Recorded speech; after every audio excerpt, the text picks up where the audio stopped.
Patagonia is a legendary brand for a lot of reasons. Pioneers of outdoor technical clothing that pushed the envelope of what humans could do and where they could go, but also probably the most iconic activist company of its scale anywhere, maybe of all time. Their company slogan is literally, "In business to save our home planet." But the world of fashion has sped up to a crazy pace, and as the marketplace shifts and changes, we see this iconic brand and what it stood for losing some of its relevance. The Patagonia business model depends a lot, in large part, on the simple concept of quality over quantity. People were willing to spend a lot more money for a garment up front that they knew was going to be high quality, that had a great return policy, and that stood for something more than just business as usual. This commitment to that higher moral standard made them a staple amongst millions of consumers who didn't necessarily consider themselves to be environmentalists or anything. But today, that has shifted. It seems like people's concerns over the environment are being replaced by their concerns for their own financial stability. And the fashion world has stolen a lot of Patagonia's best ideas and products and found ways to recreate them at a fraction of the cost. So this feels like the end of an era, one where Patagonia had been long standing as the leader of the pack, but may not be anymore. So what happens after the downfall of Patagonia? This episode was sponsored by Henson Razors.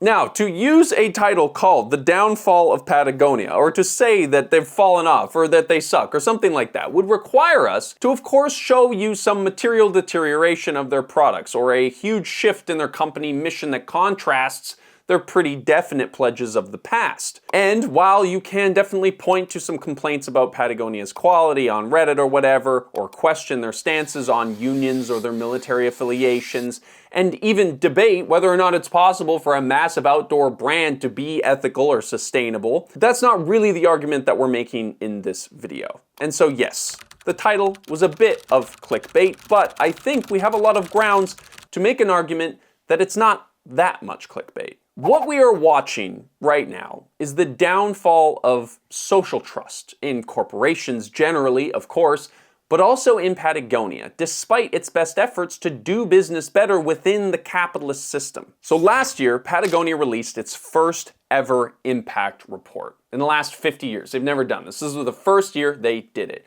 And basically what they said in that document is there's only so much that they can do. So impact reports are pretty common in the corporate world, but this one reads more like an open letter than the sort of typically polished and overly corporate slide decks that we see from these big brands. We're gonna leave it down in the description below in our sources document if you wanna check it out, because it is very interesting. Well worth a read if you're keen on this kind of stuff. And initially when we started talking about making this video, I wanted to assume that when Yvon Chouinard gave away Patagonia to try and help save the planet or whatever, that the company kind of just fell apart in response. But it's not really like that. See, what Yvon really did with this move was not a sort of no strings attached cash donation to Mother Nature, but a transfer of power from him and his family to a trust and a nonprofit organization that his family controls. The end goal of this move was to utilize the company and its revenue as a way to fight climate change long into the future after he is gone. The vision, I think, is actually pretty cool. Like, instead of the company being listed for an IPO, which would have certainly created multiple millionaires and billionaires within the Chouinard family, this trust was created specifically to maintain this atypical kind of corporate structure. But of course, it's not just that straightforward. This move was called out as basically another way of him avoiding a bunch of taxes, which is technically true. This New York Times article that I found compared this move that Chouinard pulled basically in direct contrast to a Republican billionaire who did the exact same thing. It's just that this other guy was trying to eliminate abortion rights, change voting rules, and roll back environmental regulations. And this is the thing. Being imperfect and getting blasted for it is not new for Patagonia, right? It's not new for any corporations, but they have specifically been called out a lot. And in many cases, they respond and then they address the issue, and it does seem to fix things for the time being, but public trust is corroded bit by bit along the way. A very relevant recent example of this that we have to mention is the whole Patagonia trademark controversy, because it does show how this is manifesting more and more in the real world. Spark notes of this whole situation: after 4 years of the drag queen Patagonia using this variation of their brand name to cultivate an online presence and fundraise for environmental causes, Patagonia has sued her for the use of the name for a single US dollar. Now, I'm not going to get into the real details of this situation because there is a lot of nuance here. Lou, Matthew, and I do talk about it on a little Patreon exclusive video that we released a couple of weeks ago. You can find that linked down below as well. But basically, this controversy wouldn't have had the same kind of impact if Patagonia was not already a vocally outspoken supporter of the environment and social justice issues. Getting canceled in the corporate world is not an uncommon occurrence nowadays. And it's honestly a battle that other corporations without a moral or ethical code just don't worry about as much. A lot of these big brands know that a big controversy or, a bad headline or two is not necessarily a horrible thing, because consumers rarely have the collective power to truly impact your bottom line, and eventually just kind of forget about it and move on when the next big controversy happens a couple of days later. But things have gotten progressively kind of worse in our consumer landscape. Consumers are more pessimistic about things than they've ever been, and it has led to more and more people caring less and less about where their clothes are made or whether or not they are of high quality. So where is this downfall that we're talking about with Patagonia? Well, it's not that they're necessarily slipping as much as they are getting overrun. So you probably know the term fast fashion, right? Well, we're well beyond that now. We already have ultra fast fashion, which is the Shein stuff that you see everywhere online.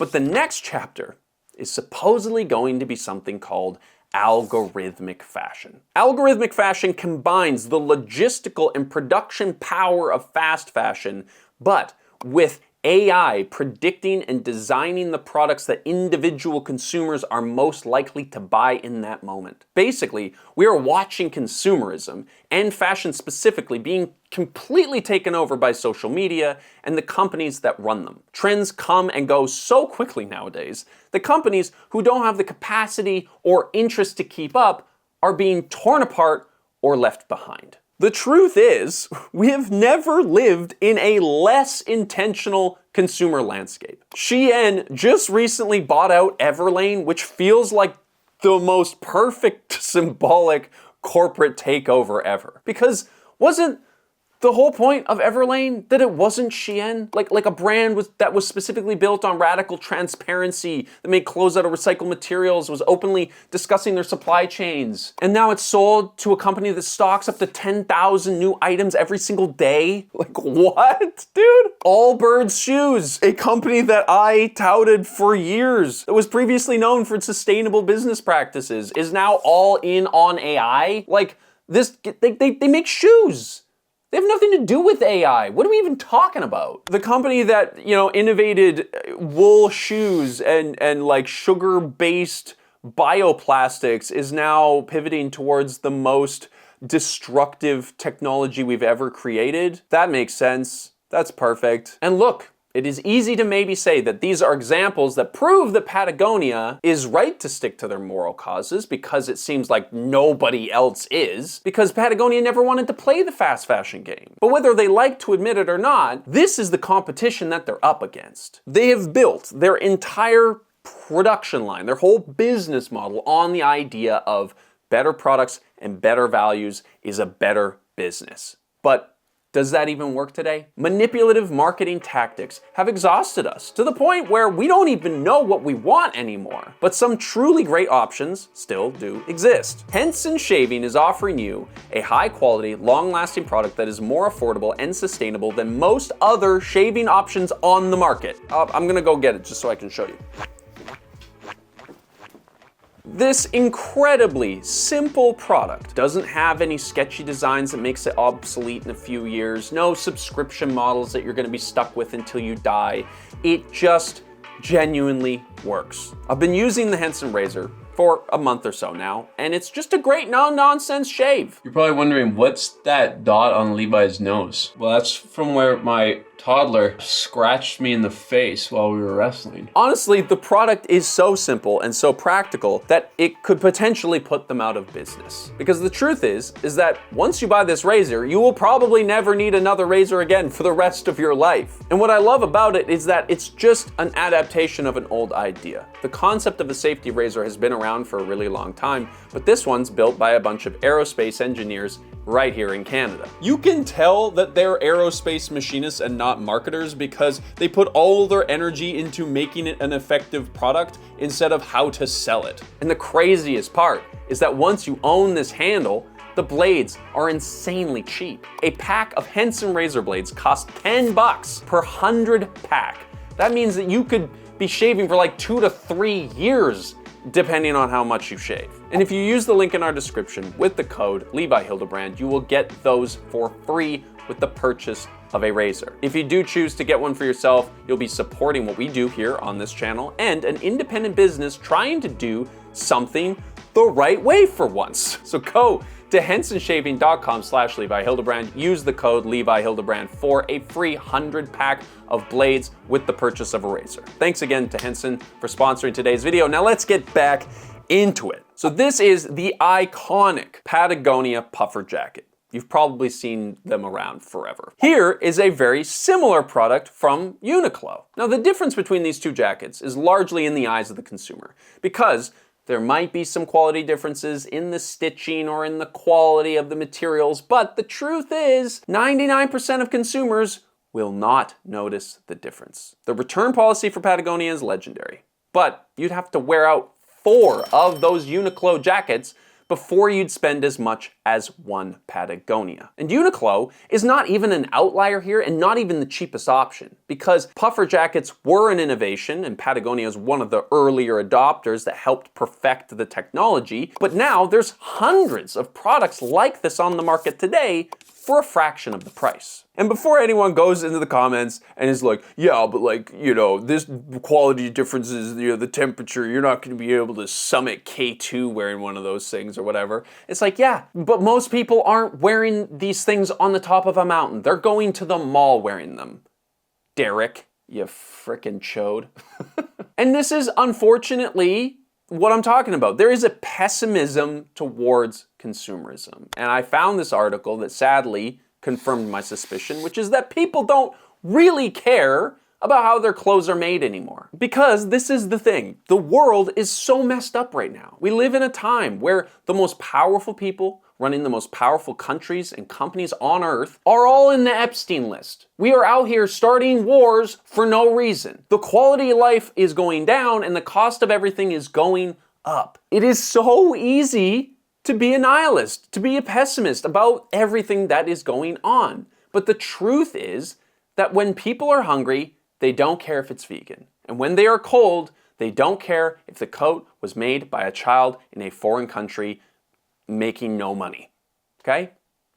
That's the truth. What we have learned is that ideologically fueled purchasing only works if you have wealth and privilege to flex. And we are living in a time where fewer and fewer people have that wealth. But before we get too far down this rabbit hole, I want to say that this is only kind of partially true. When we look around and say, hey, everything is totally fucked, so nothing matters, we guarantee that nothing will ever get better. And of course, listen, I'm not trying to start my own TED Talk here. I know that we used the downfall of Patagonia in the title, which sort of feeds into this problem, but I do still think that there is a good reason to try and vote with your dollar. So Yvon Chouinard released a note on his website. This dude is 87 years old now, by the way. What he says in it, I think, captures the quality that people originally loved about Patagonia and the challenge that we see in our consumer society today.